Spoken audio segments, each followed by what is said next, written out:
देखिए, मैंने जो इसकी जो संख्या है, ओवरऑल 2023 में रोजगार मेला की शुरुआत हुई थी।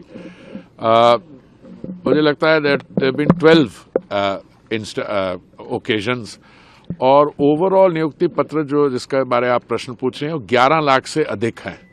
आज मैंने जो आंकड़े देखे हैं 61,656 थे, 40 अलग अलग स्थान में।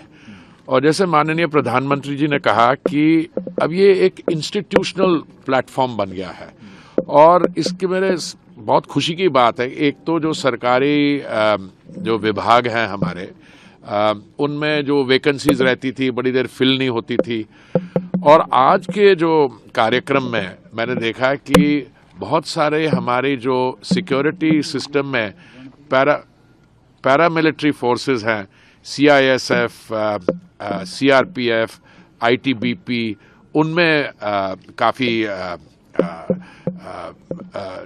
अपॉइंटमेंट लेटर्स दिए गए। और दूसरी मेरे को बहुत खुशी की बात है, जैसे माननीय प्रधानमंत्री जी ने भी कहा कि इसमें हमारी बहनें, महिलाएं, उन्होंने भी बड़े अच्छे संख्या में थी। तो of course this was not confined to paramilitary organisations but बाकी डिपार्टमेंट्स भी थे। पर ऐसे है कि अब ये मेरा 10th ओकेजन है, तो कभी एम्फसिस होता है कुछ जैसे रेवेन्यू सर्विस वालों के उन विभागों में, कभी और होता है। आज होम गृह मंत्रालय और सिक्योरिटी एपरेटस पे मुझे लगा एम्फसिस थी, और बहुत खुशी होती है मैं जब देखता हूँ कि हमारे नौजवान जो है ऐसे प्रोफेशन में।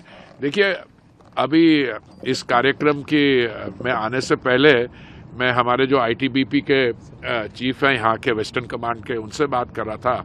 इनका जो दायित्व है वो सिर्फ पंजाब और हिमाचल और JNK के ही नहीं, बट जो हमारे अर्बन नक्सल अफेक्टेड एरियाज है, इंसर्जेंसी अफेक्टेड एरियाज है, उनको भी कवर करता है। और देखिए कितनी सी चेंज आ गई है। जब मैं यूनिवर्सिटी में पढ़ता था, मैं थोड़ी मेरी आयु हो गई है, उस समय ये बड़ी रोमांटिसिज्म थी नक्सल मूवमेंट की। चारू मजुमदार, कानू सन्याल, और कहते थे ये आइडियोलॉजिकली ड्रिवन है। पर आप देखिए पिछले कई सालों में they have used terror as an instrument of extortion, और इन्होंने पॉपुलेशंस को दबा के रखा है। इन्होंने टेरर विलेजेस के बीच में बेहेडिंग्स की है, और आज देखिए स्थिति, या तो उनकी लीडरशिप न्यूट्रलाइज हो गई और उनके cadres have come to join the mainstream. और मुझे पूरा विश्वास है कि आने वाले कुछ ही समय में, कुछ ही महीनों में we will have total freedom from this. So it's a very major achievement.